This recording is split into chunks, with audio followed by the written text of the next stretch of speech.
Master of your emotions एक ऐसी पुस्तक है जो हमें अपनी भावनाओं को समझने और नियंत्रित करने के तरीकों को सिखाती है। ये उन लोगों के लिए बेहद उपयोगी है जो नकारात्मक भावनाओं से संघर्ष कर रहे हैं, बार बार गुस्सा होते हैं, तनाव में रहते हैं या अपनी भावनात्मक स्थिरता को सुधारना चाहते हैं।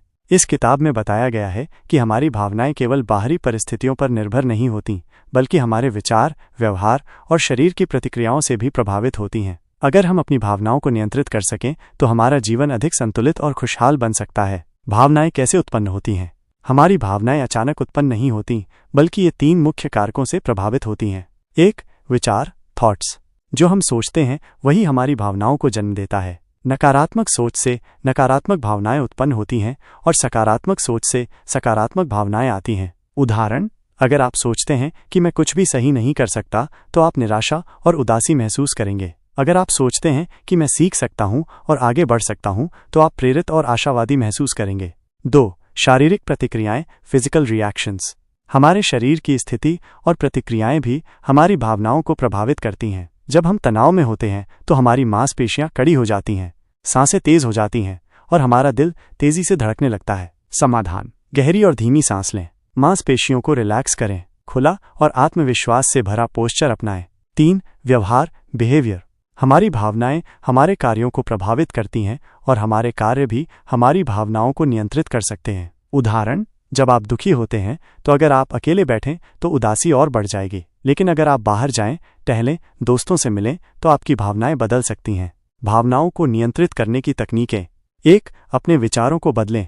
अगर आप अपनी भावनाओं को बदलना चाहते हैं तो सबसे पहले आपको अपने विचारों को बदलना होगा। कैसे करें? नकारात्मक विचारों को पहचानें। जब भी कोई नकारात्मक विचार आए उसे तुरंत नोटिस करें। विचारों को चुनौती दें, खुद से पूछें, क्या ये सच है?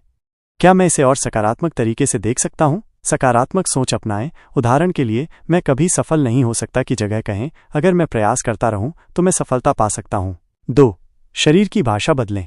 हमारी बॉडी लैंग्वेज और फिजिकल स्टेट भी हमारी भावनाओं को प्रभावित करती है। क्या करें? सीधे और आत्मविश्वास से खड़े हों, गहरी सांस लें, अपनी मांसपेशियों को रिलैक्स करें, हल्का व्यायाम करें जिससे मूड बेहतर हो। 3. अपने व्यवहार को बदलें। अगर आप बुरा महसूस कर रहे हैं तो अपने कार्यों को बदलें। क्या करें? ऐसी चीजें करें जो आपको खुशी देती हैं। संगीत सुनें, डांस करें या कोई क्रिएटिव एक्टिविटी करें। अपनों के साथ समय बिताएं। नकारात्मक भावनाओं से निपटना। 1. क्रोध को नियंत्रित करना। क्रोध को नियंत्रण में रखना बेहद जरूरी है क्योंकि ये हमारे रिश्तों और फैसलों को प्रभावित कर सकता है। कैसे करें? प्रतिक्रिया देने से पहले 10 सेकंड तक रुकें, गहरी सांस लें और खुद को शांत करें। अगर संभव हो तो थोड़ी देर के लिए उस स्थिति से बाहर निकल जाएं। 2. चिंता और तनाव को कम करना। अगर आप हमेशा चिंतित रहते हैं तो ये आपकी मानसिक शांति को नष्ट कर सकता है। क्या करें? हर दिन कुछ समय मेडिटेशन करें, अपना ध्यान वर्तमान में केंद्रित करें, भविष्य की चिंता छोड़ें। हर दिन आभार व्यक्त करें, उन चीजों के बारे में सोचें जो आपके पास हैं। 3. उदासी और निराशा से बाहर आना। जब हम उदास होते हैं तो हमें अपनी सोच को बदलना और खुशहाल गतिविधियों में भाग लेना सीखना होगा। क्या करें? सामाजिक रहें, दोस्तों और परिवार के साथ समय बिताएं, रोजाना व्यायाम करें, ये मूड को अच्छा करता है। किसी नए लक्ष्य पर ध्यान केंद्रित करें। भावनात्मक बुद्धिमत्ता, इमोशनल इंटेलिजेंस विकसित करना। भावनात्मक बुद्धिमत्ता EQ यह तय करती है कि हम अपनी और दूसरों की भावनाओं को कितना समझते और नियंत्रित कर सकते हैं। EQ के 5 मुख्य घटक। 1. आत्म जागरूकता, सेल्फ अवेयरनेस, अपनी भावनाओं को समझें और पहचानें। 2. आत्म नियंत्रण, सेल्फ रेगुलेशन, गुस्से और तनाव को काबू में रखें। 3. प्रेरणा, मोटिवेशन, खुद को सकारात्मक बनाए रखें। 4. सहानुभूति, एम्पैथी, दूसरों की भावनाओं को समझें। 5. बेहतर संबंध बनाना, रिलेशनशिप मैनेजमेंट, अपने रिश्तों को मजबूत बनाएं। निष्कर्ष: मास्टर ऑफ योर इमोशंस हमें सिखाती है कि हमारी भावनाएं हमारे नियंत्रण में हो सकती हैं।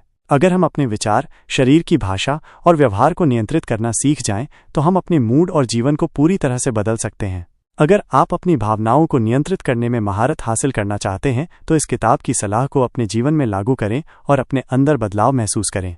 वीडियो पूरा देखने के लिए धन्यवाद। मुझे आशा है कि आपको ये वीडियो अच्छी लगी होगी। यदि आप और भी ऐसी वीडियो देखना चाहते हैं तो हमारा चैनल सब्सक्राइब कर लें ताकि हमारी ये वीडियो हर दिन आप तक पहुंच सके, और वीडियो को लाइक और शेयर करना न भूलें। मिलते हैं अगली वीडियो में, तब तक के लिए आप अपना ख्याल रखें। धन्यवाद।